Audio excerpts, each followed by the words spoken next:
आदरणीय दर्शकहरू नमस्कार, म जगदीश खरेल। आजको हट सिटमा मेरो साथमा स्वास्थ्य राज्यमन्त्री उमेश श्रेष्ठ हुनुहुन्छ। स्वास्थ्य राज्यमन्त्री उमेश श्रेष्ठ एक सफल व्यवसायी हो, तर के उहाँ एक सफल मन्त्री बन्न सक्नुहोला? उहाँमाथि लागेका विभिन्न आशंकाहरूलाई उहाँले गलत साबित गर्न सक्नुहोला? विगतका अरू मन्त्रीहरू भन्दाखेरि उहाँको छवि, उहाँको कार्यकाल सकिँदै गर्दा कस्तो बन्ला त्यो त आगामी कार्यकाल सकिएपछि हामीले देख्ने नै छौँ। अहिले मुलुक मात्रै होइन, विश्व कोरोना महामारीको विषम परिस्थितिमा छ। नेपालमा तेस्रो लहरको जोखिम कायमै रहेका बेला सरकारले आगामी चैतभित्र सम्पूर्ण नेपालीलाई कोरोना विरुद्धको भ्याक्सिन लगाउने प्रतिबद्धता जाहेर गरेको छ। यसमा महत्त्वपूर्ण जवाबदेही र जिम्मेवारी लिनुभएका स्वास्थ्य राज्यमन्त्री उमेश श्रेष्ठ सफल हुनुहोला। उहाँका कार्ययोजनाहरू के छन्, यी लगायत उहाँका व्यक्तिगत, व्यावसायिक अनि राजनैतिक जीवनका केही अन्तरङ्ग कुराकानीहरू उहाँसँग म गर्नेछु। आजको अन्तर्वार्ता तपाईँका लागि पनि रोचक र समय सान्दर्भिक हुन सक्छ। मन्त्रीज्यू, स्वागत छ तपाईँलाई। धन्यवाद। सबैभन्दा पहिला बधाई दिन चाहन्छु तपाईँलाई म। धन्यवाद। र सम्भवतः तपाईँ मन्त्री भए पछाडिको पहिलो औपचारिक टेलिभिजन अन्तर्वार्ता अहिले हामी गरिरहेका छौँ। पक्कै हो, तपाईँलाई मैले कमिटमेन्ट पनि गरेको थिएँ। पुरानो मित्रको हैसियतले पहिलो चाहिँ इन्टरभ्यू म तपाईँलाई दिन्छु। मैले आज सार्वजनिक वक्तव्य पनि हाउसमा बोलेर आएको छु, त्यही भएर मेरो कमिटमेन्ट पुरा गर्न यहाँको खुसी लाग्यो। Thank you so much. सबै कुराले पुगिसरी थियो तपाईँलाई, फेरि किन मन्त्री बन्न खोज्नु भएको? अनि जीवनमा हेर्नुहोस्, म 35 वर्ष हेडमास्टर भएँ, गाउँ कन्दराबाट आएँ। त्यसपछि गएर एउटा अवसर मिल्यो मलाई, एउटा आजभन्दा संविधान सभामा जाने। त्यो बेला 26जनाको एउटा सेवाको दृष्टिकोणले म त्यतिखेर अलमोस्ट रिटायर भएर स्कुलबाट चाहिँ रिटायर भएको थिएँ, तैपनि मैले अवसर पाएँ। अवसर पाइसकेपछि सबभन्दा ठुलो कुरो, यो नेपाल यति सम्भावनाको मुलुक हो, नीतिको कमी कमजोरी, पोलिटिकल लिडर्सको चाहिँ कमी कमजोरीले गर्दाखेरि जति प्रगति उन्नति हुनुपर्छ त्यो भएको पाएन। कमसेकम चाहिँ शिक्षा र स्वास्थ्य जस्तो चिज राज्यको दायित्व, र जबसम्म शिक्षामा आमूल परिवर्तन हुन सक्दैन देश बन्दैन। कमसेकम शिक्षामा केही परिवर्तन गर्न सकिन्छ। मेरो पर्सनल इन्ट्रेस्ट भने केही छैन, मैले प्याराडाइमै सिफ्ट गरिसकेको छु। किनभने म राजनीति आउनुभन्दा अगाडि कमसेकम म सेवा गर्छु, कमसेकम चाहिँ यो मैले सेवा गर्नुपर्छ र एउटा मुलुकको हितको लागि काम गर्नुपर्छ भनेर आएको। म करिबन चाहिँ पहिलो 5 वर्ष भएँ, अहिले चाहिँ करिबन चाहिँ 4 वर्ष पुगेछ। 8-9 वर्ष चाहिँ म यो पार्लियामेन्ट मेम्बर भइसकेको हैसियतले। अनि केही चिज चाहिँ परिवर्तन हुन्छ र केही चिज नयाँपन ल्याउन सकिन्छ भनेर यसमा आएको। आज अलिक खुलेर कुरा गरौँ, हुन्छ मन्त्रीजी? खुलेर हुन्छ हुन्छ। तपाईँ मनदेखि नै कुरा पनि गर्नुहुन्छ। हजुर। तपाईँलाई मन्त्री बन्नको लागि सम्माननीय प्रधानमन्त्री शेरबहादुर देउवाले प्रस्ताव गर्नुभयो, या तपाईँले मन्त्रालय म चलाउँछु, प्रधानमन्त्रीज्यू मलाई दिनु पर्यो जिम्मेवारी भन्नुभयो? होइन, सम्माननीय प्रधानमन्त्रीज्यूले यसले काम गर्न सक्छ। अहिलेको अन्तर्राष्ट्रिय भनौँ, अहिले हाम्रो मुलुकको जर्जर भनौँ, सबभन्दा ठुलो कुरो भनेको यो स्वास्थ्य नै छ। हेर्नुहोस्, कोरोना छ, कोभिड-19 नै छ। सम्माननीय प्रधानमन्त्रीज्यूले चाहिँ बोलाएर त काम गर्न सक्छस्, कमसेकम चाहिँ अहिलेको अवस्थामा चाहिँ काम गरेर देखाऊ। किनभने म जीवनमा कुनै चिजमा असफल भएको छुइनँ र यो काम गरेर तिमीले देखाउनुपर्छ, देखाऊ भनेर मलाई जिम्मेवारी दिएको। हेर्नुहोस्, प्रधानमन्त्रीले नै बोलाएको हो तपाईँलाई मन्त्री बन्न भनेको हो? हो, पक्कै हो। किनभने माग्न जानु भएको? म माग्न गएको होइन, उहाँले बोलाउनु भएको हो। बोलाएर काम गर, तिमीले काम गर्न सक्ने मान्छे हो, काम गरेर देखाऊ। यो मन्त्रालयमा जाने व्यक्ति धेरै हुन्छ, यो मन्त्रालयमा धेरै मान्छेहरूको दाबी छ, तैपनि तिमी काम गर्ने हो। अहिले भनेको चाहिँ देशको सक्सेस, देशको फेल, र अहिले भनेको सबभन्दा ठुलो इकोनोमिक एक्टिभिटिजका कुराहरूदेखि लिएर एउटा सफल चाहिँ व्यवस्थापकको हैसियत, एउटा सफल म्यानेजरको हैसियतबाट तिमी काम गर्न सक्छौ। एउटा चुनौती पनि छ, अवसर पनि छ, काम गर भनेर उहाँले अफर गर्नुभयो। त्यो तपाईँको लागि प्रधानमन्त्रीले भन्नुभएको कुरा संयोग थियो या बोलाउनुहुन्छ कि भन्ने आशा? होइन, मलाई आशा थियो, किनभने म काम गर्न सक्छु, मैले मागेको पनि होइन। र के भन्छ भने उहाँले मलाई विश्वास गरेर दिनुभएको हो। र मैले सरप्राइज भएन एकाएक प्रधानमन्त्रीले? होइन, म सरप्राइज पनि भएँ, किनभने मैले सोचेको थिएँ कि अहिले म धेरै ठाउँमा धेरै मुभमेन्टहरू नगरिरहेको कोरोनाको बेलामा, तर बोलाएर मलाई त्यो अफर गर्नुभयो। यो मेरो लागि एउटा सौभाग्य पनि हो। मैले काम गरेर देखाउनु पनि पर्छ। भोलिको दिनमा मेरो चुनौती, मैले अवसर दुइटै हो मैले भनेको छु। यो मेरो लागि मात्रै होइन कि मुलुकको लागि पनि हो, पार्टीको लागि पनि हो, सामान्य प्रधानमन्त्रीज्यूको लागि पनि हो। धनी व्यवसायीहरू चाहिँ पैसा ठुलो खर्च गरेर राजनीतिमा आउँछन्, सांसद बन्छन्, मन्त्री बन्छन्, पैसा खर्च गरेरै बन्छन् भनेर चाहिँ नि टिका टिप्पणी चर्चा गरिन्छ र तपाईँलाई पनि त्यसैभित्र हालेर चाहिँ नि चर्चा पनि गरियो। के भन्नुहुन्छ? तपाईँले सिधा भन्दा मन्त्री बन्नको लागि पैसा खर्च गर्नुभयो कि होइन? कुनै हालतले गर्नुपर्ने अवस्था स्थिति छैन। उहाँसितको मेरो रिलेसन भनेको अहिले मात्र होइन, 8-9 वर्षभन्दा बढी भइसक्यो। यो यसको लागि कुनै हालतले यो हुनै नसक्ने कुरा। जनमानसमा एउटा चाहिँ नेगेटिभ सोच छ। हाम्रो संस्कार, हाम्रो सोच, हाम्रो सोचाइ नै यसले यसो गर्यो, यसो नेगेटिभ पक्षमा धेरै जान्छ। तर जीवनभरि म पोजिटिभै सोच्ने व्यक्ति भएको नाताले त्यो कदाचित होइन, त्यो गर्नुपर्ने अवस्था पनि छैन, उहाँलाई आवश्यकता पनि छैन। स्वास्थ्य राज्यमन्त्रीमा तपाईँको नियुक्तिलाई लिएर कङ्ग्रेसभित्रै आलोचना भयो, नेपाली राजनीतिक दल र विभिन्न नेता कार्यकर्ता बीचमा पनि आलोचना भयो, जनता माझमा पनि विभिन्न टिक्का टिप्पणीहरू भए कि एउटा व्यवसायीलाई स्वास्थ्य राज्यमन्त्री बनाइयो, काङ्ग्रेसमा अरू नेता कोही थिएनन् र सांसद कोही थिएनन् र भनेर यो सम्मको पनि त टिक्का टिप्पणी भयो नि। के भन्नुहुन्छ? अहिले दुईवटा कुरा बुझ्नु पऱ्यो। व्यवसायी मान्छे राजनीति जानुहुन्न, व्यवसायी मान्छेले चेन्जै ल्याउनुहुन्न, व्यवसायी मान्छेले परिवर्तन गर्नुहुन्न भन्ने होइन। हेर्नुहोस्, म त के भन्छु भने राजनीतिमा जाने चाहिँ एकदमै ब्रिलियन्ट एउटा सबै पक्षका मान्छेहरू जानुपर्छ, त्यागी जानुपर्छ, जेल नेल खाएको व्यक्तिहरू जानुपर्छ। तैपनि चेन्ज ल्याउने हो भने सर्टेन इन्टेलेक्चुअल्सहरू, विभिन्न फिल्डका विभिन्न व्यक्तिहरू गएर चाहिँ मुलुकलाई चेन्ज ल्याउने हो भने ऐन नियम कानुन चाहिँ जबसम्म परिवर्तन हुँदैन, राजनेताहरू गरेर जब ऐन नियम कानुन परिवर्तन गर्दैन, देश चाहिँ परिवर्तन हुन सक्दैन। हेर्नुहोस्, त्यही भएर म के भन्छु भने विभिन्न क्षेत्रमा सक्सेसफुल मान्छेहरू, प्रुभन मान्छेहरू चाहिँ लगेर राख्नुपर्छ, सबै होइन। तपाईँ एउटा सफल व्यवसायी हो, त्यो तपाईँले प्रमाणित गरिसक्नु भएको छ। तर नेपाली कङ्ग्रेसभित्रै 101 नेताहरू थिए जो स्वास्थ्य राज्यमन्त्री अथवा मन्त्री बन्नको लागि काबिल आफूले आफूलाई छु भनेर उनीहरू भनिराख्छन्। अब बताउनुहोस् कि उमेश श्रेष्ठज्यू, अरूभन्दा म फरक छु, विशेष छु र सक्छु भनेर देखाउने चुनौती त तपाईँलाई छँदैछ, तर छु भन्ने आधार चाहिँ तपाईँसँग के छ? होइन, सबभन्दा ठुलो कुरो एउटा भिजन, एउटा सोच हो। हेर्नुहोस्, चेन्ज ल्याउने कुराहरू होइन। म के गर्न सक्छु भन्दाखेरि म त्यहाँ गएर स्वास्थ्य मन्त्रालयमा गएर टोटल यो चाहिँ प्याराडाइमहरूलाई चेन्ज गर्न खोज्छु। हेर्नुहोस्, त्यहाँ भएको चिजलाई अहिले बनाउने नीतिहरू, अहिले बनाउने खोपको लागि अहिले बनाउने, अझै म के भन्दैछु भने मैले टोटल अहिले हेर्नु सब चिज त्यागेको छु। मेरो सारा बिजनेस छोडेको छु, मैले कुनै सुविधा लिएको छैन, म केही लिन पनि चाहिँदैन, आवश्यकता पनि मलाई छैन। हेर्नुहोस्, अब मैले चाहिँ पब्लिकलाई स्ट्रेन्थन गर्ने, मेरो प्याराडाइम सिफ्ट गरेर प्राइभेट होइन, मेरो बिजनेसलाई होइन कि म सेवा गर्न गएको व्यक्ति भएको हुँदाखेरि अब मेरो काम भनेको स्वास्थ्य क्षेत्रलाई चेन्ज गर्ने हो। किनभने मेरो ठुलो जिम्मेवारी भएको हुँदाखेरि अब स्वास्थ्यलाई सबभन्दा पहिले यो कोभिड-19लाई कन्ट्रोल गर्ने हो, खोप लगाउने हो। किनभने यसको जब विषयमा त म तपाईँसँग विशेष रूपमा कुरा नै गर्छु। तपाईँले 20-21 बुँदाको चाहिँ नि प्रतिबद्धता पत्र केही दिन अगाडि सार्वजनिक गर्नुभयो। अब अघि पनि भन्नुभयो सेवा सुविधा मैले लिएको छैन, जनता हो, मेरो बिजनेसभन्दा जनता हो भन्नुभयो। अब एउटा गाडीको सुविधा तपाईँ जस्तो मान्छेले नलिएर अथवा मन्त्रीको तलब नलिएर भन्ने कुराहरूबाट मात्रै त तपाईँले स्वच्छ मनले, निस्वार्थ मनले जनताको सेवा गर्नुहोला भनेर कसरी विश्वास गरौँ? मलाई आशंका गर्ने सुविधा पनि त छ नि मन्त्रीज्यू। होइन, तपाईँले यो विश्वास त तपाईँ के भयो हुन्छ भन्दाखेरि मैले त्यहाँ गएर एउटा प्लानिङ स्ट्राटेजी, अहिले के गर्दाखेरि चाहिँ नेपाली जनताहरू सुरक्षित हुनसक्छ, खोप कसरी लाउँदाखेरि चाहिँ बढीभन्दा बढी जनता पाउन सक्छन्, र जुन आशंका र विश्वास चाहिँ अरू व्यक्तिले, सबै व्यक्तिहरू पनि छैनन्। मैले भनिसकेँ कि केही व्यक्ति चाहिँ धेरै व्यक्तिहरू चाहिँ यसले राम्रो गर्न सक्छ, यो सफल हो, यसले काम गर्न सक्छ, यसको भिजन छ, यो हार्डवर्क छ, यसले गर्न सक्छ भन्ने व्यक्तिहरूले पनि सोचेको छ। हेर्नुहोस्, होइन, तपाईँले निस्वार्थ भएर जनताको लागि काम गर्छु भन्दा भन्दै मैले तपाईँलाई नम्र आरोप चाहिँ तपाईँ व्यावसायिक स्वार्थको लागि पनि मन्त्रीमा गएर काम गर्न सक्नुहुन्छ नि भनेर मैले भने भने त्यो कदाचित हुन सक्दैन। व्यवसाय गर्ने भने मन्त्री हुन जरुरी छैन। मैले गरेको गाडीको सुविधा र तलब नलिने बित्तिकै तपाईँले चाहिँ पैसाको स्वार्थमा चाहिँ काम गर्नुहुन्न भन्ने कुरा त प्रमाणितै नै त हुँदैन। कुनै चिज तपाईँहरूले देख्नुभयो भने भोलिको दिनमा तपाईँहरूले भने हुन्छ। हेर्नुहोस्, त्यो आवश्यकता पनि छैन। मैले धेरै बनाएको संस्थाहरूमा पनि म तपाईँहरूलाई स्पष्ट के गर्न चाहन्छु भने अब मैले दिने हो, जीवनमा लाने के होइन।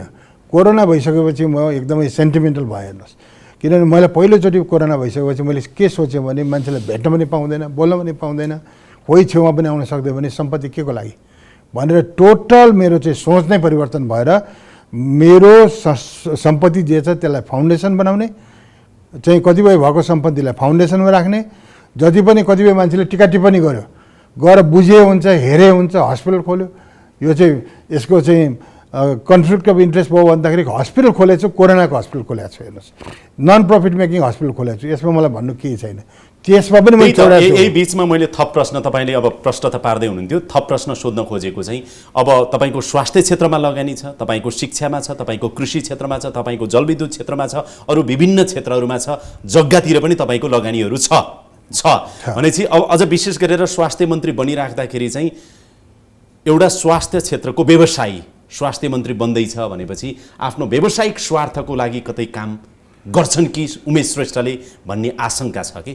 त्यो कुनै हालतले हुन सक्दैन। हेर्नुहोस्, तपाईँलाई अहिले म आश्वस्त गराउन चाहन्छु, मैले जे जति अहिले स्वास्थ्य संस्थाहरू खोलेको छ सेवाको लागि, नाफा नलिने फाउन्डेसनबाट खोलेको छु। हेर्नुहोस्, यो बुझ्न जरुरी छ, मान्छेलाई कन्फ्युजन छ। हेर्नुहोस्, त्यो ठाउँ पनि मैले के भन्छ सबै ठाउँबाट राजीनामा दिइसकेँ। हेर्नुहोस्, त्यो ठाउँको व्यवस्थापन पक्षदेखि लिएर एउटा कम्पनीबाट सबै ठाउँमा कम्पनी धेरै थियो। हेर्नुहोस्, म वास्तविक मेरो इच्छा भनेको शिक्षा र स्वास्थ्य हो। अरू भनेको चाहिँ मैले युनिभर्सिटी बनाउनलाई भनेर सारा जग्गाहरूदेखि लिएर सारै मैले दिएको छु, शिक्षा मन्त्रालयमा गएर बुझेको हुन्छ युनिभर्सिटी बनाउनु पर्यो, तर यो अवसर बनेन, कुनै कानुनहरू बनेन, नभएपछि डाइभर्सिफाई बिजनेस गरेको मैले कुनै पनि बिजनेस। हेर्नुहोस्, मैले कुनै चाहिँ न ट्रेडिङ गरेको छु, न कुनै चाहिँ तपाईँको चुरोटको बिजनेस गरेको छु भन्दाखेरि मैले कुनै बिजनेस गरेको छैन। हेर्नुहोस्, गर्ने डेभलपमेन्टको गरेको ठाउँ के भने शिक्षामा गरेँ, त्यसपछि गएर हाइड्रोमा गरेँ, कृषिमा गरेँ भन्दाखेरि डेभलपमेन्ट यो नमुना होस्, कमसेकम देखुन् अरूले भनेर त्यो बिजनेसहरू गरेको। त्यो पनि मैले टोटल अहिले मन्त्री भइसकेपछि सबै संस्थाबाट राजीनामा गरेँ, सञ्चालक छुइनँ अहिले, सबै प्रत्यक्ष अट्याचमेन्ट कुनै ठाउँ हुँदैन, कुनै ठाउँ छैन। अब स्वास्थ्य राज्य मन्त्री उमेश श्रेष्ठले मन्त्रीको रूपमा मन्त्रालयमा सामान खरिदमा, भ्याक्सिन खरिदमा, फलानो खरिदमा, यो खरिदमा अथवा फलानो नियुक्तिमा भ्रष्टाचार गर्नु होला कि नगर्नु होला, खानु होला कि नखानु होला भन्ने त धेरैलाई विश्वास लाग्दैन होला, खानु पनि हुन्न होला। तर तपाईँमाथि एउटा आशंका अर्को के गरिन्छ भने पोलिसी बनाउने ठाउँमा तपाईँ हुनुहुन्छ, निजी क्षेत्रबाट तपाईँ अस्पताल पनि चलाइराख्नु भएको छ, स्वास्थ्य संस्थाहरू, कतै पोलिसी लेभलमा करप्सन हुन्छ कि भन्ने पनि त छ नि, के भन्नुहुन्छ? त्यो कुनै हालतले मैले यो कमिटमेन्ट सार्वजनिक रूपमा के गर्न चाहन्छु भने म सार्वजनिक संस्था बन्नु गएको व्यक्ति हो। हेर्नुहोस्, मैले अघि पनि भने मैले प्याराडाइम सिफ्ट गरेर पब्लिकलाई स्ट्रेन्थन गर्नु गएको, प्राइभेटलाई रेगुलेट गर्नु गएको। हेर्नुहोस्, अब मेरो एउटै मात्र मोटो के हुन्छ भने पब्लिक संस्थाहरू मैले देखेको छु सम्भावना छ, धेरै कुराहरू चेन्ज गर्नुपर्छ। यो चाहिँ झनै 1 महिनाको पिरियडमा यति ठुलो चाहिँ नीतिगत कुराहरू चेन्ज गर्नुपर्छ, दरबन्दीहरू छैन, धेरै कुरा यो जस्तो इतिहास बोकेको हस्पिटल्सहरू छ। हेर्नुहोस्, इतिहास बोकेको हस्पिटलमा खण्डर छ, त्यहाँ केही पनि छैन, प्रोफेसनल कमिटमेन्टहरू छैन भन्दाखेरि एकैचोटि चेन्ज गर्न नसके पनि सर्ट टर्म र लङ टर्मको स्ट्राटेजी हामीले बनाउनुपर्छ। हेर्नुहोस्, कतिपय हिस्ट्री बोकेको संस्थाहरूमा चाहिँ त्यहाँ सुपर स्पेसलिस्ट धेरै हेरेर राख्नुपर्छ। हेर्नुहोस्, क्लस्टरहरू बनाउनुपर्छ। यो प्लान त पछि म बसेर दिन्छु, स्वास्थ्यको पार्टमा त म आउँछु। सँगसँगै अब यो तपाईँले भन्नुभयो नि, तपाईँले निजी क्षेत्रको नेतृत्व गरेर एउटा सफल व्यवसायी भएर जति पनि संस्थाहरू तपाईँले चलाउनु भयो, अघि तपाईँले भन्नुभयो नि बडो गर्वका साथ म एउटा सफल मान्छे हुँ व्यावसायिक रूपमा भनेर, तर सरकारी संयन्त्र, सरकारी नीति भित्र रहेर त्यो ब्युरोक्रेसीको दलदलभित्र रहेर तपाईँलाई सफल हुन त त्यति सजिलो छैन नि। चुनौती भए पनि मेरो काम गर्ने स्टाइल फरक छ। हेर्नुहोस्, सबैको मन जित्छु। हेर्नुहोस्, मैले सबभन्दा ह्युमन टच दिने हो, उनीहरूको कुन व्यक्तिको कुन क्यापेसिटी छ भनेर हेर्ने हो। हेरिसकेपछि भएका व्यक्तिहरूलाई अहिले भनेको हाम्रो कोलिसन गभर्मेन्ट छ। हेर्नुहोस्, अहिलेको अवस्थामा भन्दाखेरि त्यही भित्रबाट गभर्मेन्टको चुनौती त तपाईँलाई छैन। मैले तपाईँलाई भनेको उमेश श्रेष्ठ कुनै पनि एउटा निजी क्षेत्रको, चाहे कृषि होस्, चाहे ऊर्जा होस्, चाहे स्वास्थ्य होस्, शिक्षा होस्, तपाईँले बोलेर उमेश श्रेष्ठले यो गर्नु, यो गर्नु, यो गर्नु, यो गर्नु, यो गर्नु, यसरी गर्नु, 1 महिनाभित्र मलाई यति रिजल्ट चाहिन्छ भन्दाखेरि तपाईँ अन्तर्गत रहेका सबै संयन्त्रले 1 महिनाभित्र तपाईँलाई परिणाम दिन्थे। तर सरकारी संयन्त्रमा त तपाईँलाई त्यति सजिलो छैन। सचिवलाई चलाउने, सहसचिवलाई चलाउने, विभागका महानिर्देशक, स्वास्थ्य संरचना, अनि तपाईँको कोलिसन गभर्मेन्ट, जनताको अपेक्षा कसरी गर्नु होला के तपाईँले? होइन, मैले हजारौँ मान्छेहरूलाई चाहिँ के भन्छ भने काम पनि दिएको, उनीहरूलाई काम लगाएको व्यक्ति हो। मेरो लिडरसिप भनेको के भन्छ भने चाहिँ तलबाट चाहिँ एउटा रेस्पोन्सिबल बनाएर कसको दायित्व के हो, सबैलाई काम लगाउने, एउटा मन्त्रीले मात्रै सबै चिज काम गर्न सक्दैन। त्यहाँ भएको सचिव, त्यहाँ भएको डाक्टर, त्यहाँ भएको वरिष्ठ विज्ञ सबैलाई काम लगाउने हो। तर अहिले मको 3 महिना पनि भएको छैन हेर्नुहोस्। 3 महिनाको समयमा 3 हप्ता भएको छ। 3 हप्ताको समयमा यहाँले बुझ्नु भयो हुन्छ। मैले कुनै पनि व्यक्ति, कुनै पनि त्यहाँ मन्त्रालयको स्वास्थ्य मन्त्रालय सम्बन्धित व्यक्तिले यो मान्छे खराब आयो, यसको आचरण यस्तो भएछ, सोध्नु सक्नुहुन्छ। त्यहाँ तपाईँ एउटा पत्रकार भएको हैसियतले बुझ्यो भने हुन्छ, डाक्टरलाई बुझ्यो हुन्छ। डाक्टर भनेको इन्टेलेक्चुअल पिपुलहरू हो, उहाँलाई बुझ्यो हुन्छ। अहिले बनाउने स्ट्राटेजी मैले काम कसरी लिन्छु, कसरी काम गरिरहेको छु भन्ने बुझ्यो हुन्छ। त्यही त यो संयन्त्रमा मेरो प्रश्न चाहिँ तपाईँलाई कसरी काम लिन सक्नु होला कि हाम्रो त ब्युरोक्रेसी जकडिएको छ, बडो जकडिएको छ, निजी क्षेत्र चलाए जस्तो छैन मन्त्रीज्यू। होइन, म आफै प्रुफ गरिरहेको छु उहाँहरूलाई, सचिव अरू व्यक्तिहरूलाई। म 8 बजे पुगिरहेको छु हेर्नुहोस्। मन्त्री पुग्थ्यो होला 11-12 बजे पुग्थ्यो होला भने 8 बजे अहिलेको समयमा गएर बेलुकासम्म उहाँहरूलाई मैले काम लगाएको छु। मैले एक्लैले सक्सेस हुन सक्दैन। त्यहाँभित्रको एउटा पोलिसी हुन्छ, त्यहाँ एउटा नीति हुन्छ भने ती भित्रको व्यक्तिहरूलाई, इभन पहिलेका मन्त्रीज्यूहरूले के लानु भने आफ्नो एडभाइजर लानुभयो, आफ्नो व्यक्ति लानुभयो, आफ्नो डाक्टर लानुभयो। मैले एउटा व्यक्ति लिएको छैन हेर्नुहोस्। तपाईँले बुझ्नु सक्नुहुन्छ। ती भित्रको संरचनाहरूलाई चलाउने, ती भित्रको विज्ञहरूलाई लिने, ती भित्रको काम गर्ने मान्छेहरूले लिने, सबै मान्छे हेर्नुहोस्।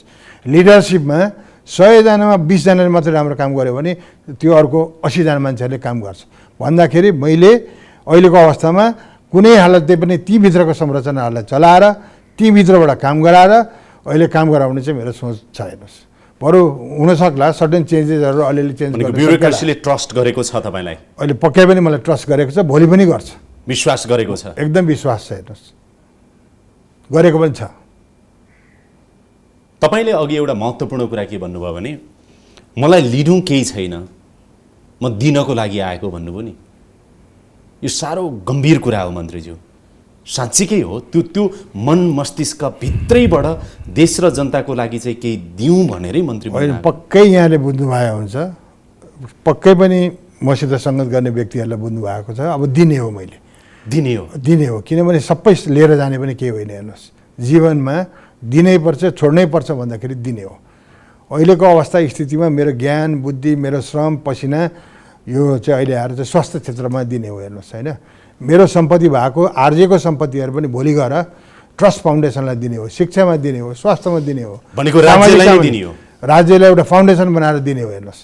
म कमिटमेन्ट अहिले नै सार्वजनिक रूपमा के गर्न चाहन्छु भन्दाखेरि मका भएको चिज मेरो आउने सम्पत्तिमा चाहिँ जे छ 50% चाहिँ म फाउन्डेसनलाई त्यो आम्दानीको 50% म दिन चाहन्छु। ल एउटा भन्न मिल्छ अहिलेको सन्दर्भमा तपाईँसँग कति सम्पत्ति छ होला? खै मैले त्यो मूल्याङ्कन त गरेको छैन हेर्नुहोस्। मैले काम चाहिँ गरेको छु, अनुमानिक यतिदेखि यतिसम्म छ कि भन्न मिल्छ भने? होइन, मलाई त्यो अब मेरो नेटवर्क कति छ त्यो त हेर्नै पर्छ। तर मैले ठुल्ठुलो काम गरेको छु। अहिले पछिल्लो समयमा मैले जलविद्युतमा जे काम गरेको छु त्यो काम अहिलेसम्म 50 वर्ष भयो मैले चाहिँ जीवनमा लगानी गरिदिएर अब चाहिँ मैले चाहिँ मेरो भावना चेन्ज गर्नुपर्छ, सेवामा जानुपर्छ र दानमा जानुपर्छ भन्ने सोचेको छु। होइन, अघिदेखि नै तपाईँका सबै लगानीहरू उत्पादनमूलक क्षेत्रमा छन्, जसले जीवन बनाउँछन्, जीवन बिगार्दैनन्। एउटा कुरा त त्यो छ। कृषि भन्नुहोस्, ऊर्जा भन्नुहोस्, अस्पताल भन्नुहोस्, शिक्षा भन्नुहोस्, यी क्षेत्रहरू चाहिँ उत्पादनमूलक क्षेत्र हुन् तपाईँको जग्गाको कारोबार बाहेक। होइन, जग्गा पनि यसमा दुईवटा कुरा हेर्नुहोस्। जग्गा पनि मैले चाहिँ युनिभर्सिटी बनाउनु पऱ्यो, स्कुल बनाउनु पऱ्यो। म गाउँबाट आएको मान्छे हेर्नुहोस्, धेरै म सरकारी संस्थामा पढेको व्यक्ति हो हेर्नुहोस्। तपाईँ गाउँ एकचोटि भनिदिनुहोस् न हाम्रो दर्शकलाई। म भोजपुरबाट आएँ, 50 वर्ष भयो हेर्नुहोस्। होइन, म सरकारी स्कुलमा पढेँ, सरकारी कलेजहरूमा पढेँ, तर संसारभरिको राम्रो युनिभर्सिटीहरू हेर्न गइसकेपछि मलाई के लाग्यो भने त्यो आजभन्दा 30-40 वर्ष अगाडि नै मैले के भने एउटा संस्था बनाउनलाई जग्गा चाहिन्छ, एउटा इन्फ्रास्ट्रक्चर बनाउनुपर्छ, एउटा सिटी बनाउनुपर्छ भन्ने सोचले मैले जग्गा किनेको के को लागि भन्दाखेरि युनिभर्सिटी, स्कुल, कलेजको लागि, कारोबारलाई होइन। तर साँच्चीकै हेर्नुहोस्, तर त्यो जग्गा आज मैले किनेको छैन। कुनै जग्गा भन्दा आजभन्दा 30 वर्ष अगाडि, 20 वर्ष अगाडि किनेको छु हेर्नुहोस्। सारा मैले युनिभर्सिटी बनाउने प्लान राखेँ, मोल चाहिँ इन्जिनियरिङ कलेज बनाउने प्लान लागेँ। तर अहिलेको नीतिले, अहिलेको जुन सरकारको नीति छ, म पनि धेरै समय बसेँ तर फेभरेबल छैन फ्रेङ्कली स्पिकिङ। यो नेपालमा स्वास्थ्य र शिक्षाको भयङ्कर ठुलो हब हुनसक्छ हेर्नुहोस्। अरब यो बुझेको छैन, तर राज्यको दायित्व म के भन्न चाहन्छु भन्दाखेरि एउटा कुरो चाहिँ राज्यले लगानी गर्नु पर्यो, लगानी चाहिँ पुगेको छैन। हेर्नुहोस् 9-10% शिक्षामा लगानी भएको छ, स्वास्थ्यमा लगानी पुगेको छैन भने शिक्षा र स्वास्थ्य यस्तो हो कि राज्यले गर्नु पर्यो। राज्यले मेडिकल कलेजहरू खोल्नु पर्यो, 7वटा प्रदेशमा मेडिकल अब कलेज। राज्यको कुरा तपाईँले त गर्नुहुन्छ। अब हाम्रो संविधानको चाहिँ प्रस्तावनामा नै समाजवाद उन्मुख राज्य व्यवस्था भनेर चाहिँ प्रस्तावनामा भनिएको छ। अब समाजवाद भनेको चाहिँ को आधारभूत शर्त भनेकै शिक्षा र स्वास्थ्य। यो प्रश्न तपाईँले कतिचोटि सामना गरिसक्नुभयो होला। शिक्षा र स्वास्थ्यमा अब यति धेरै निजीकरण भएको छ कि यो ठिक बेठिक कुनै दिन चर्चा गरौँला, होइन? राज्यको दायित्व हुनुपर्छ भन्ने कुरा आज स्वास्थ्य राज्य मन्त्रीले भनि नै राख्नु भएको छ। मेरो प्रश्न चाहिँ तपाईँलाई के थियो भनेदेखि, स्वास्थ्य राज्य मन्त्री उमेश श्रेष्ठ धनी चाहिँ हुनुहुन्छ, यो त भन्न सकियो नि? म ठिकै छु भने मलाई त्यो धनी भनौँ गरिब भने म त्यो कहिले पनि मेरो जीवनमा म धनी छु भनेर जीवनमा मैले फुर्ती देखाएर हिँडेको पनि छैन। सामान्य भन्दा सामान्य भएर हिँडेको छु। हेर्नुहोस्, होइन, तपाईँलाई म अरबपति भन्न त सक्छु नि। अहिलेको तपाईँका जति पनि व्यवसायबाट तपाईँको सम्पत्ति होला भनेर अनुमान गर्दा हुनसक्छ। त्यो अब हेऱ्यो भने ऋण पनि छ, धन पनि छ, दुइटै। होइन, गर्ने चर्चा गर्नेहरूले 15-20 अर्ब 25 अर्बसम्मको सम्पत्ति भएको भन्छन्। त्योभन्दा बढी हुन नि सक्छ, घटी हुन नि सक्छ। त्यो हुनसक्छ, तर मैले त्यो हेरेको छैन कति छ। त्यसकै आसपासतिर होला। त्यसमा ऋण पनि छ, धन दुइटै छ। त्यसकै आसपासतिर होला। किनभने मैले अब त्यो प्रोजेक्टहरू बनाउँदाखेरि चाहिँ एउटा समूह सबै हिसाब किताब गर्न भ्याइएको छैन। होइन, भ्याएको पनि छ, त्यो हिसाब किताब किन गर्न सकिँदैन। तर त्यसको सक्सेस भइसकेपछि पछि मात्रै हुनसक्छ। हेर्नुहोस्, होइन, कतिपय चिजहरूमा ठुलो लगानी छ। ठुलो लगानी भए तापनि के छ भन्दाखेरि त्यो ब्याङ्कको पैसा पनि हुन्छ। हेर्नुहोस्, त्यो ब्याङ्क भनेको जनताको पैसा हो। हेर्नुहोस्, त्यसलाई समय लाग्छ भनेपछि लगानी गर्नु बित्तिकै 25%, 30% चाहिँ व्यक्तिको हुनसक्छ, अरू जनताको पैसा हो। त्यसमा काम गर्ने, राम्रो काम गर्ने।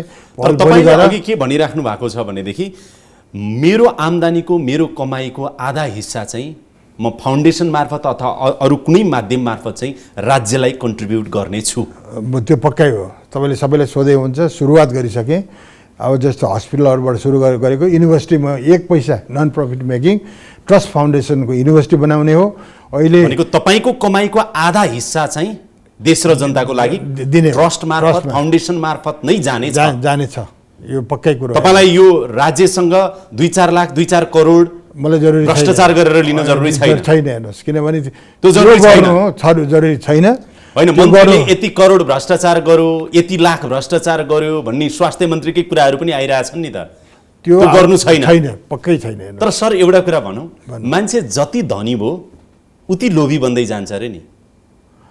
तर तपाईँ सबैसित बुझ्नुभयो हुन्छ, त्यो पन ममा छैन। मैले चाहिँ दिउँ भन्छु सबै व्यक्तिलाई, मसित काम गर्ने मेरो स्टाफहरूलाई, अरू व्यक्तिहरू पनि राम्रो गरोस्। म राम्रो छु भने अरू पनि राम्रो होस् भन्ने चाहिँ जहिले पनि चाहना छ। मेरो वरिपरि बस्ने व्यक्ति लिएर मसित काम गर्ने व्यक्तिहरू पनि चाहिँ यहाँले सोध्नुभयो हुन्छ। त्यस्तो किसिमले म लोभी चाहिँ तलबै नदिने, चाहिँ एकदम कामै मात्रै लगाउने, अरूको उन्नति प्रगति नगर्ने भनेको पक्कै छुइनँ। मेरो सोच फरक छ। किनभने मसित काम गर्ने, जीवनभरि काम गर्ने मान्छे राम्रो हुन्, राम्रो होस्, ऊ सक्सेस होस्, ऊ पनि राम्रो बनोस् भन्ने मेरो चाहिँ जहिले पनि चिन्तन र सोच हुन्छ। हेर्नुहोस्, जहिले पनि मेरो पार्टनर्स लगायत अरू व्यक्तिहरूलाई पनि एकजना चाहिँ कोहीसित पनि मेरो चाहिँ अहिलेसम्मको हिस्ट्रीमा भनौँ न, यहाँ काम गरेको, काठमाडौँ आएको 50 वर्ष भयो, एकजनासित दुश्मनी पनि छैन, एकजनासित कन्फ्लिक्ट पनि भएको छैन। हेर्नुहोस्, मलाई थाहा छ, तैपनि यो प्रश्न सोध्छु ल तपाईँलाई, हाम्रो दर्शकको लागि। तपाईँ विवाहित हुनुहुन्छ? म छैन अहिलेसम्म। हेर्नुहोस्, म तपाईँको सिधा भन्दा श्रीमती पनि छैन, छोरछोरी पनि छैन। तर मैले 2-4 जना व्यक्तिहरूलाई चाहिँ एडप्ट गरे जस्तै एउटा व्यक्ति हो, मैले चाहिँ गर्नुपर्छ भनेर 1-2 जना राखेको छु। मैले धेरै सिंगल हुनुहुन्छ? सिंगलै छु, अनम्यारिड। हजुर। भनेपछि तपाईँको सन्तान आफ्नो मान्छे सबै भनेको नेपालीहरू? नेपाली हो। केही मान्छे तपाईँले विशेष रूपमा राख्नु भएको छ भनौँ न, तर तपाईँ म्यारिड होइन भन्ने कुरा हाम्रो धेरै दर्शकलाई थाहा नहुनु पनि सक्छ भनेर मैले यो प्रश्न सोधेको। मैले यो प्रश्न किन पनि सोधेको थाहा छ मन्त्रीज्यू? हाम्रो देशमा किशुनजी अनम्यारिड हुनुहुन्थ्यो, तपाईँकै पार्टीको सन्त नेता किशुनजी अनम्यारिड हुनुहुन्थ्यो, सुशील दा अनम्यारिड हुनुहुन्थ्यो। किशुनजी प्रधानमन्त्रीबाट बालुवाटारबाट निस्केर हिँड्ने बेलामा टिनको बाकस र छाता लट्ठी टेकेर हिँड्नुभयो। खर सरकारले बाँडे गाउँमा उहाँलाई एउटा आश्रम बनाइदियो। सुशील कोइरालाको जिन्दगी पनि सादगीपूर्णै रह्यो। तपाईँको जिन्दगी त्यस्तो हुनुपर्छ भन्ने त होइन कि, तर पहिले तपाईँ यति धनी हुनुहुन्छ कि तपाईँलाई राज्यबाट नले पनि पुग्छ भनेपछि भोलि एउटा अविवाहित उमेश श्रेष्ठ स्वास्थ्य राज्य मन्त्री अथवा भोलि मन्त्री होला, त्यो मन्त्रीको कार्यकाल सकेर गइराख्दाखेरि निष्कलङ्क भएर केही स्वार्थ, पैसाको स्वार्थ नलिकन राम्रो काम गरेर बाहिरियो, कस्तो राम्रो गर्यो उमेश श्रेष्ठले भन्ने त्यो छवि बनाउन सक्नु होला? अहिले पक्कै सक्छु। हेर्नुहोस्, यो एजमा आएर तपाईँले भने जस्तै मलाई लिनुपर्ने छैन, मेरो भएकै चिज अथाह छ, पुग्छ भनेपछि त्यहाँ स्वास्थ्य मन्त्रालयमा अझै स्वास्थ्यसित त्यहाँ गएर घुस खाने, स्वास्थ्यमा चाहिँ अनियमित गर्ने भन्ने कुरो कुनै हालतले हुँदैन। हेर्नुहोस्, पहिलो दिनै मैले त्यहाँ मन्त्रालयमा भनिसकेको छु सारालाई, मैले केही ल्याएको छुइनँ। एउटा तपाईँहरू यहाँ मैले बुझ्छु स्वास्थ्य मन्त्रालयमा धेरै घोटाला हुन्छ, धेरै समस्या हुन्छ, यो कदाचित गर्नुहुन्न भनेर पहिले नै मैले पहिलो मिटिङमा सारा त्यो कर्मचारीहरूको मिटिङमा पनि भनेको छु। तर जहाँसम्म तपाईँले यो आश्वस्त गराउन चाहन्छु कि मैले लिनुपर्ने, मैले घुस खानुपर्ने, मैले अझै थुपार्नुपर्ने जरुरी छैन। म जे जति मैले आफैले कमाएको छु, आफैले चाहिँ गरेको छु, त्यो चिज नै म दिन सक्छु। धेरै कुराहरू दिन सक्ने मेरो क्षमता छैन। यो कमिटमेन्ट हामीले रेकर्डमा छ नि मन्त्रीजी। पक्कै हो। अब स्वास्थ्य मन्त्रीको कार्यकाल सकाएर गइराख्दाखेरि फेरि अन्तर्वार्ता गरिन्छ होला। पक्कै गर्नुहोस्, पक्कै मन्त्रीज्यू धन्यवाद, तपाईँले त निष्कलङ्क भएर बाहिरिनु भयो। ठिकै छ, कस्तो राम्रो छवि बनाएर बाहिरिनु भयो। होइन, पक्कै पनि तपाईँले के गर्नुहोस् भने मन्त्री खुस्किएको, मन्त्रीबाट हटेको 1 हप्ताभित्र बोलाउनुहोस्, म आउँछु अनि मूल्याङ्कन गर्नुहोस् तपाईँले। म यो सार्वजनिक जनतालाई पनि के भन्न चाहन्छु भन्दाखेरि हिजो के थियो र आज के भयो र यसले के गर्यो, मैले 1, 2, 3 महिनामा देखाउन सकेन भने म त्यहाँ बस्नु पनि ठिक छैन। हेर्नुहोस्, यो अवस्थामा 3 महिनामा चाहिँ चेन्ज आउन सकेन, खोप वितरण गर्न सकेन, खोपलाई व्यवस्थित गर्न सकेन, यो चाहिँ भन्यो भने त्यहाँ बस्नु औचित्य छैन। त्यहाँ चाहिँ मैले देखाउन सकिनँ, काम गर्न सकिनँ, व्यवस्थित गर्न सकिनँ भने त्यो कुनै त्यहाँ बस्नुको औचित्य छैन। मैले चेन्ज देखाउनुपर्छ। त्यहाँ चाहिँ अहिलेको महामारी खोपलाई चाहिँ जुन चाहिँ मैले प्रतिबद्धता जाहेर गरेको छु हिजोको दिनमा, त्यो अनुसार चाहिँ हुनुपर्छ। हेर्नुहोस्, अब मन्त्रालयका कुरा केही गरौँ है त। सत्तारूढ गठबन्धनको न्यूनतम साझा कार्यक्रममा पनि र अब तपाईँहरूका सत्तारूढ गठबन्धनका नेताहरूको बोलीमा, मन्त्रीहरूको बोलीमा पनि पछिल्लो समय के आइरहेछ भनेदेखि तपाईँभन्दा अघिल्लो कार्यकाल बिताएका मन्त्रीहरूको पालामा तपाईँ सायद पाँचौँ मन्त्री होला यो स्वास्थ्य मन्त्रालयमा कोभिडको केसपछि भानुभक्त ढकाल हुँदै अब पछिल्लो समय चाहिँ कृष्ण गोपाल श्रेष्ठसम्म आउँदाखेरिको अवस्था हेर्ने भने उहाँहरूका पालामा भएका भ्रष्टाचारहरूको सन्दर्भमा विशेष गरेर खरिदका कुराहरू, यी ओम्निका काण्डहरू के जोडिए नि, यी सबैको कुराहरू चाहिँ खोजिने छ भन्ने कुरा आएको छ। यो केपी ओलीलाई थर्काउनको लागि मात्रै अथवा चाहिँ उहाँलाई अलिकति धम्की दिनको लागि मात्रै, कुरा राख्नको लागि मात्रै हो कि साँच्चीकै सिरियसली अगाडि बढ्ने सोचमा हुनुहुन्छ तपाईँहरू? भन्नुहोस् त। होइन, यो गठबन्धनको कुरा हो, साझा कार्यक्रमको कुरा हो, यो हाई लेभलको माथिल्लो लेभलको कुरा हो। म केही भन्न सक्दिनँ। अहिले म आएको भर्खर मात्रै हो। अब यो चाहिँ गठबन्धनको नीति र कार्यक्रम भएको हुँदाखेरि म आफैले यसमा यस्तो हुन लाग्यो, त्यो गर्न लाग्यो भनेर मैले के भन्ने चाहिँ म त्यसमा म बोल्न सक्दिनँ। हेर्नुहोस्, अहिले बोल्नुहुन्न? अहिले बोल्दिनँ। मैले बुझेको पनि तपाईँले बोल्दिनँ भन्नुभएपछि यो सत्तारूढ गठबन्धनको कुरा हो। यदि गठबन्धनले चाह्यो भने मन्त्रालयको तर्फबाट सहयोग गर्ने कुरामा मन्त्रीको रूपमा त्यो भूमिका निर्वाह गरिनेछ। पक्कै त्यो त गर्नै पर्छ। त्यो अब मन्त्रीको कार्यकाल सम्हालिराख्दाखेरि तपाईँलाई एउटा के आयो भने कार्यभार सम्हाल्न छैन, प्रधानमन्त्री शेरबहादुर देउवाले हस्तक्षेप गरेको हो कि भनेर चाहिँ जागेश्वर गौतमको सरुवाको सन्दर्भमा आयो। युनिफाइड हस्पिटलबाट चाहिँ तपाईँले जहाँ प्रसुति गृहमा सरुवा गर्नुभयो त्यो आयो। यद्यपि त्यो सदर भयो, तपाईँले जे गर्नुभयो त्यो नै भयो। पहिलो गाँसमै ढुङ्गा भनेको जस्तो भयो उमेश श्रेष्ठलाई भन्ने कुराहरू भयो, केही स्पष्ट गर्न चाहनुहुन्छ? हेर्नुहोस्, प्रधानमन्त्रीले के गर्नै भएको होइन, त्यो मैले नै स्टप गरेको। कतिपय कुराहरू यति ठुलो आमूल परिवर्तन गर्नुपर्छ कि स्वास्थ्य क्षेत्रमा त्यहाँका कर्मचारीहरू सबै काजमा बस्ने, यति चाहिँ पोलिटिकल पिपलहरूसित चाहिँ उहाँहरू एफिलिएसन छ। एउटा डाक्टर भएको नाताले कोही न कोही पोलिटिकल पिपलहरूसित एफिलिएट छ।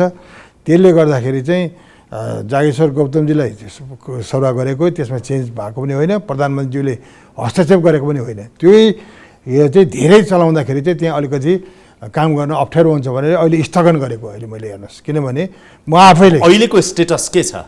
अहिले के को अहिले जागेश्वर गौतम कहाँ हुनुहुन्छ? युनिफाइड हस्पिटलमा को छ? युनिफाइड हस्पिटलमा चाहिँ त्यहाँ चेन्ज गर्नै पर्ने अवस्था गर्नुभयो तपाईँले? गरे त्यो। त्यहाँ अवरोध छैन? अवरोध छैन। त्यहाँ चाहिँ सिनियर मोस्ट वीर हस्पिटल असाध्यै राम्रो बनाएको पहिलेको डाइरेक्टर प्रोफेसर लेभलको डाक्टर भूपेन्द्र गौतमलाई चाहिँ प्रोफेसर हो, भूपेन्द्र बस्नेतलाई चाहिँ लगेपछि पहिले पनि उहाँको ट्र्याक रेकर्ड असाध्यै राम्रो त्यो भएर उहाँले लगेको। अब तपाईँ निजी क्षेत्रको पनि यस्तो सफल व्यक्तित्व हो, अस्पताल र स्वास्थ्य क्षेत्र शिक्षा क्षेत्र त तपाईँले नबुझेको छँदै छैन, तर मन्त्रालय गएर 3 हप्ता बुझिसक्दाखेरि चाहिँ नेपालको मन्त्रालय हिसाबले सरकारी संरचनाको हिसाबले सोचको हिसाबले नीतिको हिसाबले तपाईँले 2 देखि 3 वाक्यमा भन्नु पर्यो भने स्वास्थ्य क्षेत्रको हाम्रो समस्या के रहेछ भनेर बुझ्नुभयो बुलेटमा भन्दा? बुलेटमा म के भन्न चाहन्छु भने त्यहाँ गएर सबभन्दा ठुलो कुरो नीतिले चाहिँ एउटा ऐन नियम कानुन नीति चाहिँ यस्तो बनाउनु पर्यो कि ताकि फ्लेक्सिबल हुनु भएन। नीतिकै अभाव एउटा यस्तो छ। दोस्रो चाहिँ अर्को कुरो भनेको म्यान पावरै छैन। अहिले 30,000 म्यान पावरहरू खाली छैनस् त्यहाँ भएका। डाक्टर नर्सहरू त बेरोजगार छन्। होइन, बेरोजगार छन्। त्यो अहिले मैले कुरा उठाएको छु। हेर्नुहोस्, त्यहाँ 20 देखि 30,000 म्यान पावरहरू छैन। जम्मै म्यान पावर के छन् भने करारमा छन्, अस्थायी छन्। जनशक्ति चाहियो। दोस्रो कुरा। तेस्रो कुरा अर्को त्यो हस्पिटललाई चाहिने भौतिक पूर्वाधारदेखि करप्सनहरू रोक्नु पर्यो। जो गए पनि त्यहाँ के बुझिन्छ भन्दाखेरि खालि मालसामान किन्ने, बाहिर पाएको चाहिँ जुन रेट छ त्यो रेट भन्दाखेरि मिलेर त्यसमा 20-30% चाहिँ हाई छ भन्छ। हेर्नु भ्रष्टाचार हुने रहेछ है त्यहाँ सुनिन्छ त्यस्तो। तर त्यो हुनु भएन। सबभन्दा ठुलो कुरो सामान खरिद बिक्रीमा होइन, सुनेको त मैले सुनेको चाहिँ त्यो कुरो हो। र अर्को प्रोफेसनल कमिटमेन्ट। डाक्टर छ तर त्यहाँ काम गर्दैन, प्राइभेट हस्पिटलतिर जान्छ। हेर्नुहोस्, त्यो किन आफ्नो हस्पिटलमा बस्नु पऱ्यो। कुनै डाक्टर चाहिँ अर्को प्राइभेट हस्पिटलमा एफिलिएसन भएको देखिन्छ। तर उहाँलाई पनि के गर्नु पऱ्यो भने त्यो हस्पिटलमा ओनरसिप दिनु पऱ्यो। यहाँ धेरै ठुलो कुरा छ। अहिले सबभन्दा पहिले कोभिडको म्यानेजमेन्टलाई लागेको छौँ। अर्को कुरो चाहिँ एउटा नीतिगत निर्णय गरेर एउटा सर्ट टर्म र लङ टर्मको स्ट्राटेजी नबनाइ हुँदैन। त्यही त यो 1 महिनाको अवधिमा अब तपाईँ त व्यवसायी, कयौँ व्यावसायिक इन्ट्रेस्ट राखेर फाइल सदर गर्ने क्रममा तपाईँलाई पनि घुसको अफर आयो कि कुनै अनियमितता आयो? अहिले म फाइल पनि साइल गर्नु पर्दैन। सारा त्यो काम भनेको डिजीले गर्छ, मन्त्रीले गर्नुपर्ने कुनै काम छैन। हेर्नुहोस्, तपाईँसम्म त्यस्तो कतिको हुल आउँदा रहेछन्? के रह्यो अनुभव? आएन। भर्खर मन्त्री बनेर जानुभएको छ होइन? ल मन्त्रीज्यू बधाई छ, शुभकामना छ, धन्यवाद छ भनेर दोस्रो मिटिङमा चाहिँ एकजना आएको छैन। हेर्नुहोस्, जहाँसम्म लाग्छ आउने हिम्मत नगरेको कि अथवा यो मन्त्रीले गर्दैन भनेर हो कि गर्ने ल्यागत राख्दैन भनेर? एउटा इम्प्रेसन चाहिँ परेको छ उहाँहरूलाई, किन यसलाई पैसा चाहिँदैन, यसले पैसा लिएको छैन। यो धनी छ? होइन, धनी होइन। यसले यो सक्सेसफुल मान्छे, पैसा छ, पैसाको कारण मात्र होइन, पैसाको कारण मात्र होइन। यो सही कुरो सही भन्छ। यसले डिसिजन फास्ट गर्छ। एकजना व्यक्ति पनि मेरो छेउमा आएको पनि छैन, भनेको पनि छैन। मन्त्रीले गर्नु पनि पर्दैन। त्यो सबै गर्ने भनेको विभागले गर्छ। हेर्नुहोस्, यो कुरो मलाई आवश्यकता पनि छैन, मैले त्यो सोच पनि राख्दिनँ। र सबभन्दा ठुलो कुरो के भन्दाखेरि मैले त्यहाँ गएर यो अहिले कोभिडको महामारीको बेलामा चाहिँ चेन्ज ल्याउने हो, जनतालाई राहत दिने हो। यो अहिले हेर्नुहुन्छ भन्दाखेरि कसरी फ्रन्ट लाइनमा गएको। अब यो बुँदामा आउँ है त मन्त्री। अब यो बुँदामा आउँ। तपाईँले आज हामी कुरा गरिराख्दाखेरि संसदमा तपाईँले मान्य सांसदहरूलाई सम्बोधन गर्नुभयो, संसदमा बोल्नुभयो, उहाँहरूका प्रश्नको जवाफ पनि दिनुभयो र सरकार तपाईँको प्रतिबद्धता 21 बुँदे पत्र अनि सत्तारूढ गठबन्धनको न्यूनतम साझा कार्यक्रमको आधारमा रहेर तपाईँलाई अब प्रश्न सोध्छु। चैतभित्र सबै नेपालीको पहुँचमा कोरोना विरुद्धको खोप उपलब्ध गराइसक्ने प्रतिबद्धता छ होइन? पक्कै छ। त्यो सकिन्छ? सकिन्छ। किनभने अहिले जुन किसिमले व्यवस्थापन पक्षलाई हामीले लिएको छौँ, अहिले आश्विनसम्म चाहिँ खोप अहिले हामी आइसकेपछि यो चेन्ज तपाईँले देख्नु भएको होला। प्रत्येक दिन 1 लाखदेखि 2 लाख खोप लागेको छौँ। यो अहिले 2 महिनाको पिरियडमै चाहिँ 1 करोड 5 लाख खोप आउँदैछ। हेर्नुहोस्, 1 करोड 5 लाख खोपको व्यवस्थापन चाहिँ एटलिस्ट 1 करोड 5 लाख खोपले चाहिँ पहिलो डोज त्यो चाहिँ सबैले पाउँछन् र 33% जनताले चाहिँ के भन्छ भने खोप पाउँछन्। यसको अलावा चाहिँ सबभन्दा ठुलो कुरो यो एउटा चेन्ज गर्नु पऱ्यो। यो एज फ्याक्टर मात्र होइन, जसको मुभमेन्टहरू बढी गर्छन्, जस्तो कि अहिले हामीले चेन्ज गऱ्यौँ, नीति चेन्ज गरेको छ। जो फ्रन्टलाइनर छ, जो रेस्टुरेन्टमा काम गर्छ, जो मजदुर छ, जो घरमा काम गर्ने छ, जो चाहिँ व्यक्तिगत जो साना किनारा पसलवाला छन्, औषधि पसलवाला छन्, बोलाइ हामीले उनीहरूलाई खोप दिएको छ। हेर्नुहोस्, विद्यार्थी भन्नुहुन्छ भने जाँच, युनिभर्सिटीको जाँच गर्नु खोज्यो, कमसेकम 50,000 जति खोप चाहिने रहेछ भन्दाखेरि उनीहरूलाई सानो ग्रुपमा जाँच गर भनेर दिएको छौँ। अझै मोडर्न विद्यार्थीले त जाँच दिनै पाएको छैन, पढाइ नै सुरु भएको छैन। 70-80 लाख त विद्यार्थी छन् नेपालमा। अहिले विद्यार्थी चाहिँ कोरोनाको खोपको चाहिँ पहुँचबाट 1 करोड खोपको सुनिश्चितता गरेको छ। हेर्नुहोस्, 12 वर्षदेखि चाहिँ 18 वर्षसम्मको लागि यो फाइजर र मोडर्ना खोप चाहिँ 1 करोड ल्याउनेलाई हामीले चाहिँ व्यवस्था मिलाउनु खोजेको छ। फाइजर आउने त अझै 6 महिना लाग्ला जस्तो देखियो। सुनिश्चितता नै छैन। अहिले सुनिश्चितता हामीले अमेरिकाबाट त्यसको प्रोसेस भइसकेको छ। त्यो प्रोसेस तपाईँ भन्नुहुन्छ अग्रिम भुक्तानी कयौँ देशले फाइजरको लागि दिएका रहेछन्, हामीले त अग्रिम भुक्तानी नै दिइसक्यौँ, हामीले पनि दिइसक्यौँ। र अर्को हामीलाई ग्रान्टबाट आउने अहिले यो सरकारले 60 लाख ल्याउन खोज्नु भएको छैन। 1 करोड ल्याउन खोजेको छ। 1 करोडको लागि अग्रिम भुक्तानी कति दिनु भएको छ अहिले? त्यो मैले भन्नु मिल्दैन। डिस्क्लोज गरेर अग्रिम भुक्तानी दिएको छ। त्यो पनि दुईटा छ हेर्नुहोस्, कस्ट सेयरिङ बेसिसमा एउटा गावी WHO अन्तर्गत एउटा बास्केट फन्डमा राख्छ। हेर्नुहोस् अहिले हामीले फाइजरको कहिलेसम्म आइसक्छ? फाइजरको जहाँसम्म लाग्छ यो वैशाखदेखि आउन थाल्छ, वैशाख पछि यो वैशाख अरे यो असोज होइन, यो अहिले हामी साउनको अन्तिममा कुरा गरिरहेका छौँ। असोज पछि उनले असोज कार्तिक भनेपछि हामीले सक्ने चाहिँ असोजसम्म सक्ने हाम्रो स्ट्राटेजी हो भन्दाखेरि यही बिचमा ल्याउने त्यो डेट फिक्स गरेको छ। आउने उनीहरूले दिने कमिटमेन्टमा गरेको छ, पैसा पनि पठाएको छ। अनि गावी अब हामीलाई ग्रान्टमा पनि आउँछ। अर्को चाहिँ खोप चाहिँ के भन्छ भने पैसा तिरेर पनि ल्याउने गरेको छ। असोजसम्म कति खोप हामी ल्याइसक्छौँ भन्ने तपाईँ? 5 करोड 50 लाख खोप चाहिन्छ हामीलाई। 5 करोड 23 लाखको सुनिश्चितता गरेको छ। 5 करोड 23 लाख खोपको सुनिश्चितता भइसक्यो।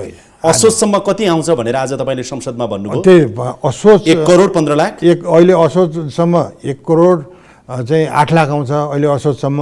त्यसपछि आश्विन कार्तिक मङ्सिर पुष माघ फागुन चैतसम्म 5 करोड 50 लाख आउँछ। अब यो कुरामा एउटा प्रश्न सोधिहाल्छु तपाईँलाई। योभन्दा अघिल्ला प्रधानमन्त्री केपी ओलीले 1.5 करोड खोपको सुनिश्चितता भइसकेको छ, जस लिने मात्रै काम गर्नुहोस् न मजाले भनेर सम्बोधन गर्दा उहाँ हिँड्नु भएको थियो। म गएको पहिलो दिन नै जम्मा 87 लाख खोप मात्रै उहाँले सुनिश्चित थियो। म गएको पहिलो दिन नै उहाँले किन 1.5 करोड भन्नुभयो? म गएको पहिलो दिन नै 1 करोड 50 लाख जुन चाहिँ गावी वर्ल्ड ब्याङ्क यो चाहिँ WHO यिनीहरूको लागि मैले सुनिश्चितता गरेर साइन गरेँ पहिलो दिनै 1 करोड 50 लाख खोपको। त्यसको डिटेल डाटा मसित छ, कहाँ साइन गरेँ कति साइन गरेँ भन्दाखेरि अहिले ल्याउने भनेको पछि आउने खोप, अगाडिको चाहिँ जम्मा चाहिँ 57 लाख खोप आएको हो। अब सिधा यसरी भनौँ है, खोप आउने क्रम रोकिँदैन, खोप आउँदै गर्छ, लगाउँदै जानियो। र हाम्रो माननीय स्वास्थ्य राज्यमन्त्री उमेश श्रेष्ठले के भनिराख्नु भएको छ भने 5 करोड 50 लाख खोप चैत मसान्तभित्र आइसकेर नेपालीले लगाइसक्ने छन्। पक्कै हो, त्यो कुरो मैले बारम्बार भनेको भन्छ। सम्माननीय प्रधानमन्त्रीज्यूले आफ्नो पहिलो सम्बोधनमा संसदमा के भन्नुभएको थियो भने हाम्रो 3टा प्राथमिकता छन्, पहिलो खोप, दोस्रो खोप, तेस्रो खोप। खोप खोप खोप भन्नुभएको थियो। त्यो पुरा गर्ने चाहिँ उहाँले त त्यहाँ प्रतिबद्धता गर्नुभयो, पुरा गर्ने जिम्मेवारी तपाईँले सक्नुहुन्छ भनेर त दिया होला। हो पक्कै हो, तपाईँलाई जिम्मेवारी उहाँले मलाई जिम्मेवारी दिनुभएको छ। त्यो कुरा मैले पुऱ्याउनु पर्छ, त्यसको लागि काम भएको छ। अहिले प्लान एउटा गइ पनि रहेछ। हेर्नुहोस् अहिले जापानबाट दिने चाहिँ 16 लाख खोप, त्यो 16 लाख कोभ्याक्स अन्तर्गतको त्यो अनुदानमा आएको खोप अहिले लगाउँदैछौँ। अहिले 25 गतेदेखि हामीले कमसेकम चाहिँ 32 गतेसम्म लगाउँछौँ। त्यो 16 लाख खोप मात्रै देशभरिको जनतालाई लगाएर पनि ज्येष्ठ नागरिक उब्रिन्छ। अब होइन, यो त खोपको कुरा भयो। अब तपाईँले कसरी काम गर्नुहुन्छ हेर्दै जाउँ। अघिल्ला मन्त्रीहरू पनि यसै भन्थे, तपाईँलाई शङ्काको सुविधा दिउँ, अहिले चाहिँ आशा गरौँ, अलिअलि विश्वास गरौँ, भरोसा नगरिहालौँ, तपाईँको कामले भरोसा गरौँला होइन। तपाईँलाई आशा चाहिँ देखाउनु भएको छ, हेरौँ कति काम गर्नुहुँदो रहेछ, समयले देखाउला। अर्को सँगसँगै के छ भनेदेखि तेस्रो लहरको जोखिम बढ्दो छ। अनि पहिलो पछि दोस्रो लहरमा हाम्रो झन्डै डिजास्टरै भयो।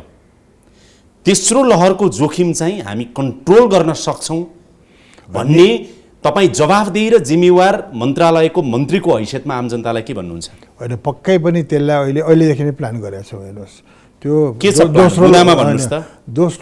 तेस्रो लहर भनेको बालबच्चालाई हुन्छ भनेर अहिले हामीले त्यसको लागि अहिलेदेखि नै धेरैवटा हस्पिटलमा अक्सिजनको व्यवस्था, भेन्टिलेटरको व्यवस्था, एचडियूको व्यवस्था, कमसेकम चिल्ड्रेनहरूको लागि सुनिश्चित गर्ने ठुल्ठुला हस्पिटलहरू, जस्तो कि तपाईँले युनिफाइड कमान्ड भएको हस्पिटल, वीर हस्पिटल भन्नुहोस्, हिजोको दिनमा जम्मा 23वटा चाहिँ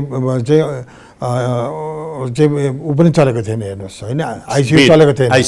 अहिले 1 महिनाभित्र त्यहाँ चाहिँ 100वटा चाहिँ आइसियु, 100वटा एचडियू, 300 बेड चल्छ। हेर्नु त्यो कोरोना टोटल त्यसलाई डेडिकेटेडसम्म चलाउने परिकल्पना हो नि होइन, 1000 बेडसम्म होइन, त्यो 500 बेड 500 बेड 500 बेडको हो, त्यो अलगै हो, कोरोनाको लागि मात्रै, इभन कोभिड-19 को लागि मात्रै डेडिकेटेड हस्पिटल हो। 500 बेड 500 बेड त्यहाँ हुन्छ। अर्को टेकोदेखि लिएर बिग हस्पिटल्स। अनि त्यसको अलावा 500 हिजै अहिले हामीले कति छ अकुपेन्सी कति छ त्यहाँ? बनाउँदैछ, अहिलेसम्म बनाएको छैन, केही पनि छैन। मैले त्यहाँ त्यही त मैले युनिफाइड हस्पिटलकै तपाईँले कुरा उठाएर सोधिहालेको जस्तो त्यत्रो ठुलो परिकल्पना गरेको युनिफाइड हस्पिटलमा अहिले बिरामी लिन सक्ने अवस्थै छैन। त्यहाँ जति मेन पावर हुनुपर्थ्यो त्यो मेन पावर पनि छैन। कम्तीमा निजी अस्पतालमा भइरहेको फ्लो बिरामीको जुन थियो नि, सरकारी अस्पताल चाहिँ त्यहाँ फुल फ्लेजमा चलाउनु भएको भए त होइन। अब सरकारी हस्पिटल फुल फ्लेजमा चलाउने हिजै होइन, युनिफाइडको कुरो त्यो 1 महिनाभित्र 500 बेडको हस्पिटल चाहिँ त्यो फुल फ्लेजमा चल्छ। अहिले 1 महिना यो तपाईँको प्रतिबद्धता हो। प्रतिबद्धता 1 महिनाभित्र वीर अस्पताल छेउमै रहेको युनिफाइड हस्पिटलमा 500 शैय्याको कोभिड अस्पताल फुल फ्लेजमा उपकरण टेक्नोलोजी जनशक्ति सहित चल्दैछ। होइन, सब छ त्यहाँ। त्यसको म्यानेजमेन्टको कुरा हो। एभ्री डे आज पनि मैले बिहानै त्यसको डाइरेक्टरलाई बोलाएर सबभन्दा पहिले वीर हस्पिटल एक्जाम्पल देखाउनु पर्यो कोभिडको लागि। त्यो चल्छ मन्त्रीज्यू? चल्छ। म के भन्छु, तपाईँ हेर्नु 1 महिनापछि तपाईँले वीर हस्पिटल चाहिँ तपाईँको क्यामेराम्यान लिएर गए पनि हुन्छ। अनि कति चल्यो कति चलेन मेरो कमिटमेन्ट हो, देखिन्छ। त्यो कमिटमेन्ट हो। आम जनताको एउटा समस्या छ अहिले मन्त्रीज्यू, के समस्या छ भनेदेखि अब तेस्रो लहरको जोखिम त बढ्दैछ। अब कोरोना लागेका बिरामीको कुरा गरेको के, कोरोना लागेका बिरामीको कुरा गरेको, घरमै बसौँ जीवन जाने जोखिम, अस्पताल जाउँ घरबार जाने जोखिम। मैले भनेको कुरा बुझ्नु भयो नि? बुझेँ। कोरोना लागेर घरमै बसौँ जीवन जाने जोखिम, अस्पताल जाउँ, निजी अस्पतालको कुरा गरेर अस्पताल जाउँ घरबारै जाने जोखिम। कस्तो समस्या छ? अनि यो धेरै गम्भीर भएर मैले सोचेको छु। यसमा हिजो मात्रै हामीले प्राइभेट हस्पिटल चलाउने अपिन भन्ने संस्था छ, त्यसको चेयरम्यान लगायत अरू व्यक्तिलाई बोलाएर र अरू वरिष्ठ डाक्टर्सहरूलाई बोलाएर यो धेरै गुनासो भयो। तपाईँले कति पैसा लिने हो? सास फेरेको भने धेरै पैसा तिर्नु पऱ्यो। कमसेकम सास फेरेको पैसा चाहिँ भने अक्सिजनको पैसा भनेको कस्ट प्लस मात्रै लिनुहोस् तपाईँले, है, त्योभन्दा लिन पाइँदैन। र अर्को कुरो, यो धेरै ट्रान्सपेरेन्टली तपाईँले देखाउनु पऱ्यो भनेर एउटा मिटिङ भएको छ। हेर्नुहोस्, सामाजिक भन्दा नि त जस्तो तपाईँलाई एउटा जोखिम छ मन्त्रीज्यू। होइन, सामाजिक होइन, उहाँलाई बोलाएर मैले भनिसकेँ अरूसँग छोडिदिनुहोस्, यो राष्ट्रिय सङ्कट हो, यो राष्ट्र यो चाहिँ यसलाई बचाउनुपर्छ। उहाँहरूले कति दिने हो भनिसकेको छु। सरकारी माननीय मन्त्रीज्यू, तपाईँलाई एउटा भनौँ, कुनै पनि निजी अस्पतालको सञ्चालक ल्याएर उमेश श्रेष्ठलाई भेट्दा मन्त्रीज्यू साँच्चीकै इथिक्स मात्रै अँगालेर धनी भइन्छ र तपाईँलाई त अनुभव छ होला नि भनेर भन्यो भने? होइन, इथिक कि हेल्थ र एजुकेसनमा काम गर्ने मान्छेले एथिक हुनैपर्छ। हेर्नुहोस्, किनभने यो जीवन चाहिँ जीवनसित सम्बन्धित भएको कुरा हो। त्यही भएर म के भन्न चाहन्छु भने इथिक नभइकन हुँदैन। धनी बन्न त गाह्रो होला नि इथिक्ससँग? होइन, एकदम इथिक लिएर धनी बन्न सकिन्छ मात्रै मान्छे धनी बन्छन् कि? निश्चय पनि त्यो होइन। किनभने अब मान्छेले राम्रो काम गर्यो, इथिक भएन भने त्यो क्षणिक हुन्छ। हेर्नुहोस्, मान्छेले बुझ्छन्, मान्छेले क्रिटिसिजम गर्छ। हेर्नुहोस्, जो मान्छे चाहिँ 2 नम्बरी गरेर कमाउँछ भने निश्चय पनि जनताको नजरबाट पनि उसलाई राम्रोसित हेर्दैन। होइन, समाजवाद उन्मुख राज्य व्यवस्थामा शिक्षा र स्वास्थ्यमा पहिलो दायित्व राज्यको हुनुपर्छ, जुन मन्त्रीज्यूले भन्नुभयो यो हो। त्यो हुँदाहुँदै पनि फेरि तपाईँ र म अन्तर्क्रिया गरिराख्दा हामीले र आम जनताले पनि हामीले के बोल्नु हुँदैन भनेदेखि शिक्षा र स्वास्थ्यमा नेपालको निजी क्षेत्रको योगदान छ। अहिले पनि लाखौँ बिरामीहरू निजी क्षेत्रले सङ्गालिरहेको छन्, हेरिरहेका छन्। सरकारी अस्पतालले मात्रै थेग्न सक्ने अवस्था थिएन, छैन। यो अवस्थामा निजी क्षेत्रको योगदानलाई फेरि नजरअन्दाज गर्नु हुँदैन। त्यो कुरा हो। तर उहाँहरूलाई जिम्मेवार र जवाफदेही त राज्यप्रति तपाईँले पनि बनाउनु पर्यो नि भन्न मात्रै खोजेको। पक्कै पनि बन्नुहुन्छ, किनभने यो अवस्थामा अहिलेको अवस्था जटिल छ। बन्नुहुन्छ, त्यहाँ सबभन्दा उहाँहरूको पनि आफ्नै पीडा होला। बसेर एउटा कमिटी बनाएर त्यहाँ एकदम विज्ञ व्यक्तिहरू लैजाउँ, विज्ञ गरेर ग्रेडिङ गरौँ। कोरोनाको परीक्षणको अभाव हुने छैन, किटको अभाव हुने छैन, भेन्टिलेटर, आइसियु, अब एचडियु अथवा अरू कुराहरू अथवा अक्सिजनका कुराहरू, भ्याक्सिनका कुराहरू अथवा उपचारका कुराहरू, निःशुल्क उपचारका कुराहरू, यी सबै कुराहरूको अब चिन्ता लिनु पर्दैन। म आएँ नि सकेसम्म हेर्नुहोस्, अब होइन पक्कै हो तपाईँले भनेको कुरो। दुईवटा कुरा हेर्नुहोस्, सकेसम्म यो व्यवस्थापनको कुरा हो। हेर्नुहोस्, सबभन्दा ठुलो कुरो चाहिँ अहिलेदेखि नै हामीले प्लान वेबाट गरेर कुन ठाउँ, कुन हस्पिटल, कति बेड, सम्भावना कति छ, के छ भनेर अहिलेदेखि प्लान गर्न सक्यो भने त्यो बनाउन सकिन्छ। प्लान गरिराख्नु भएको छ। गरेछ चाहिँ 77वटा जिल्लाकै चाहिँ के भन्छ भने हाम्रो त्यहाँको प्रमुखहरू र मन्त्रालय विभागका सब मान्छेहरू बसेर चाहिँ छलफल गर्न सकिन्छ। अब अहिले तपाईसँग रहनुभएको स्वास्थ्य मन्त्रालयको सचिव डाक्टर रोशन पोखरेल अब स्वास्थ्य क्षेत्रकै हुनुभयो, डक्टरै हुनुभयो, त्यसले पनि तपाईँलाई थप सजिलो गर्छ होला। सजिलो छ, उहाँलाई धेरै कुरा थाहा छ, धेरै कुरा थाहा छ, धेरै बुझ्नु भएको छ, धेरै लामो समय त्यहीँ बस्नु भएको। तपाईँहरूको केमिस्ट्री मिलिरहेछ? ठिक छ, मैले अहिलेसम्म उहाँसित एकदम राम्रो छ, केही छैन, त्यस्तो समस्या छैन। मैले पहिले चिनेको पनि होइन, त्यहाँ गएपछि चिनेको हो। मैले चिनेको चाहिँ एक महिना जति भयो होला। तर राम्रो छ केमिस्ट्री? राम्रो छ केमिस्ट्री, बुझ्ने, उहाँले बुझ्नुहुन्छ, लामो समय त्यहीँ बस्नु भएको हो, त्यहीँ लामो समय बिताउनु भएको छ, स्वास्थ्यको सबै समस्या उहाँलाई थाहा छ।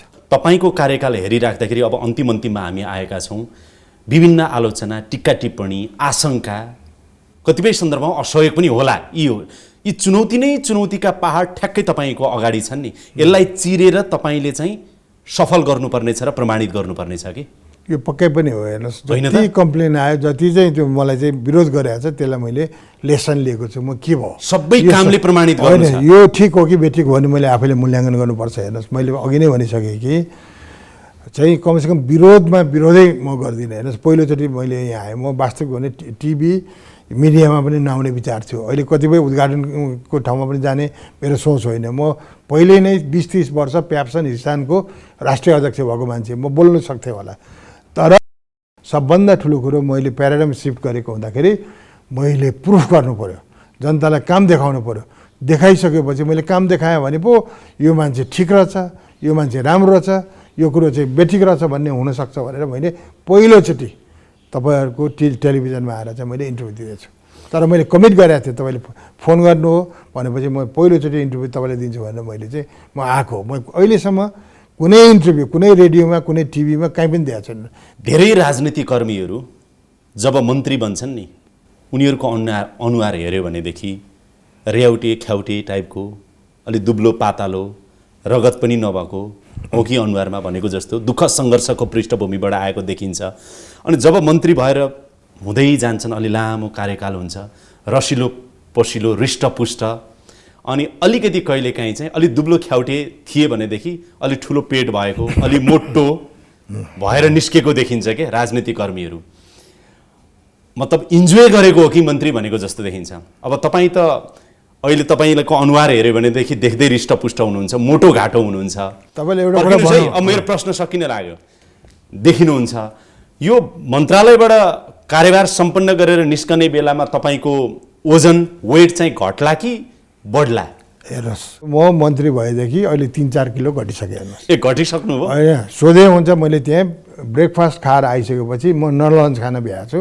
त्यो मन्त्रालय यस्तो मन्त्रालय रहेछ, दिनमा मैले 400-500 मान्छे भेट्नुपर्छ, जनता कुरा सुन्नुपर्छ। मैले काम गर्ने भनेको बिहान 8-9 बजीदेखि लिएर बेलुका चाहिँ मैले कुनै मान्छे नबसे पनि मैले त्यहाँ काम गरिरहेको छु। हेर्नुहोस्, भन्दाखेरि म त मोटाउने होइन, अहिले दुब्लाइरहेको छु। हेर्नुहोस्, मैले अहिले केही नभए पनि मैले चाहिँ 12 घन्टादेखि 14 घन्टा चाहिँ मन्त्रालयको लागि काम दिनुपर्छ। नभए अहिलेको बेलामा त्यो मन्त्रीलाई सजिलो पनि छैन। मैले अघि नै मैले भनिसकेँ, चुनौती र अवसर दुइटै छ मेरो लागि। हेर्नुहोस्, त्यो सजिलो किसिमले काम गरेर यो चाहिँ चेन्ज हुनेवाला छैन।